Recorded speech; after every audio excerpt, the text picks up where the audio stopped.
വായിക്കുന്നത് അനുവജി.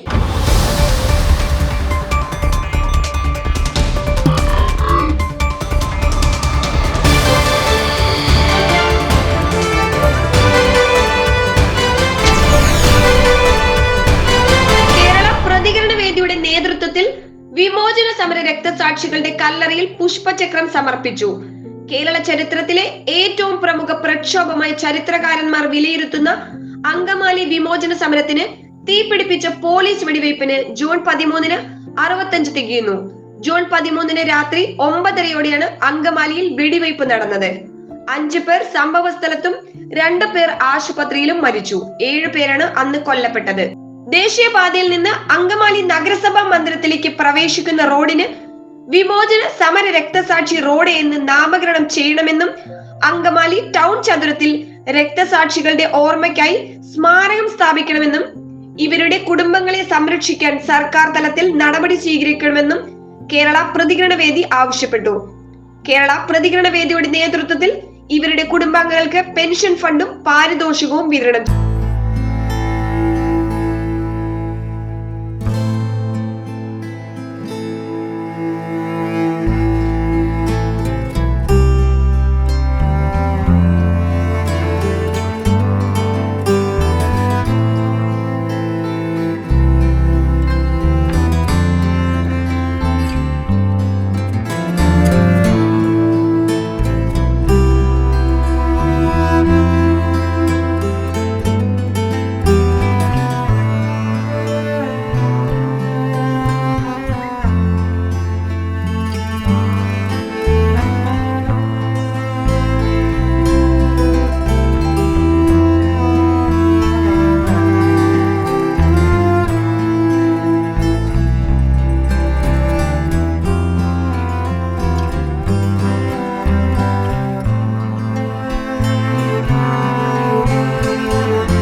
കേരള ചരിത്രത്തിലെ ഏറ്റവും പ്രധാനമായിട്ടുള്ള ഒരു പ്രക്ഷോഭമാണ് വിമോചന സമരം.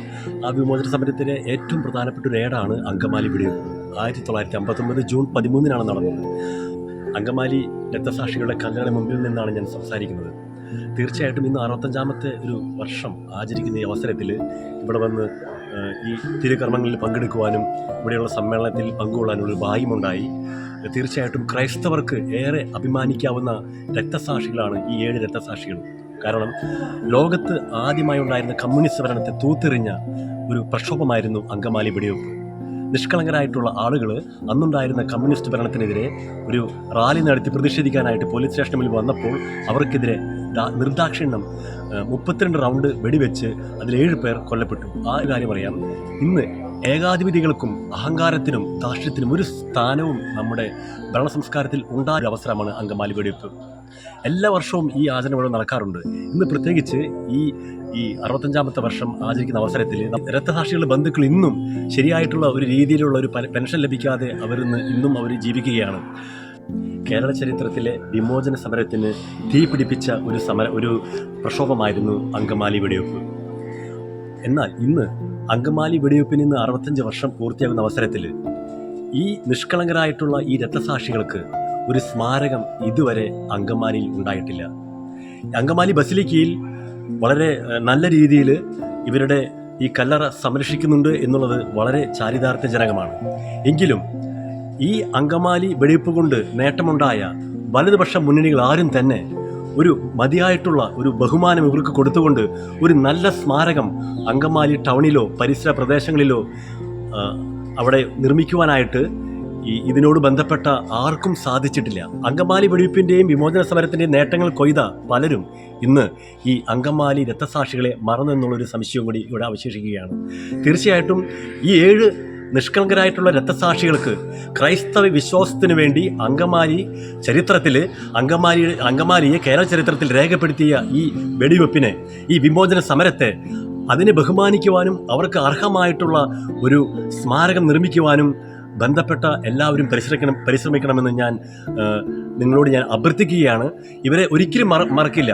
ലോകം, കേരളം ഇവരെ മറന്നാലും അങ്കമാലിക്കാരും അങ്കമാലി ഇവരെ അറിയുന്നവരും ആരും ഇവരെ മറക്കില്ല എന്നുള്ളത് തീർച്ചയാണ്.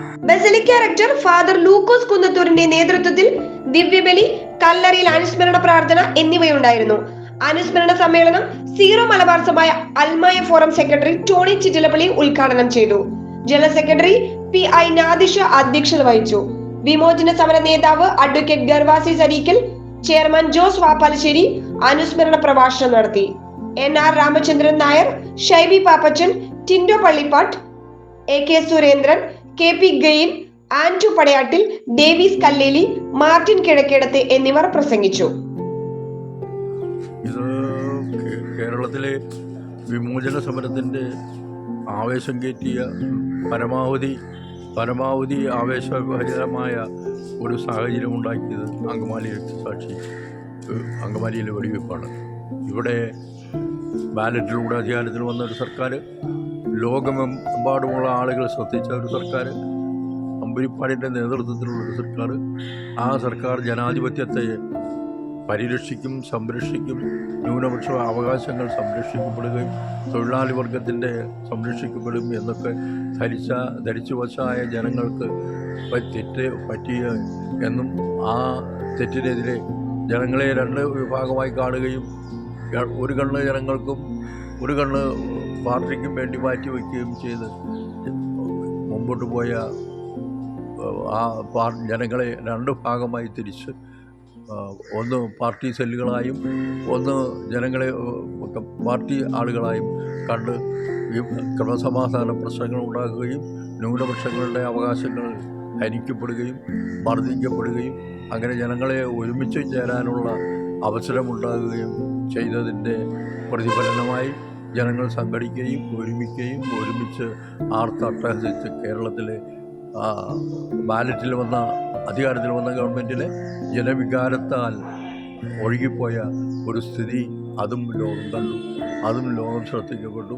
അതും അങ്കമാലി കല്ലറയിൽ ഇന്ന് കുടികൊള്ളുന്ന 7 രക്തസാക്ഷികൾ ആ കഥ പറയുന്നു. ഇന്ന് 65ാമത് ജന്മദിനമാണ്. ഈ സമരം നടന്നിട്ട് വെടിവെപ്പ് നടന്നിട്ട് 65ാമത് വാർഷികം ആഘോഷിക്കുന്ന ഈ സന്ദർഭത്തിൽ അതുതന്നെയാണ് ഈ രക്തസാക്ഷികളുടെ, ഈ കല്ലറയിൽ കുടികൊള്ളുന്ന വീരരായ രക്തസാക്ഷികളുടെ സ്മരണ പുതുക്കുമ്പോൾ ജനങ്ങൾ ഓർക്കുന്നതും ആ ഓർമ്മ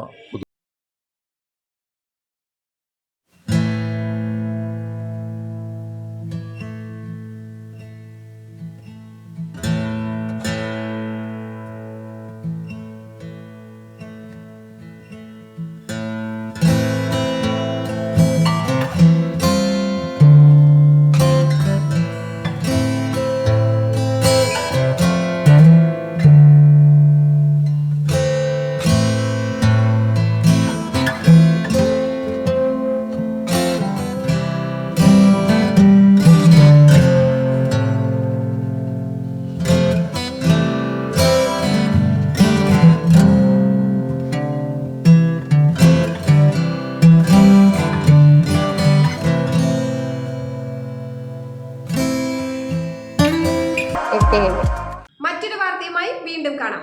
പൊടിപ്പും തൊങ്ങലുകളുമില്ലാതെ സത്യസന്ധമായ വാർത്തകളുമായി ഇൻസൈഡ് റിപ്പോർട്ട് നിങ്ങളിലേക്ക്. ചാനൽ ഫോളോ ചെയ്യുക.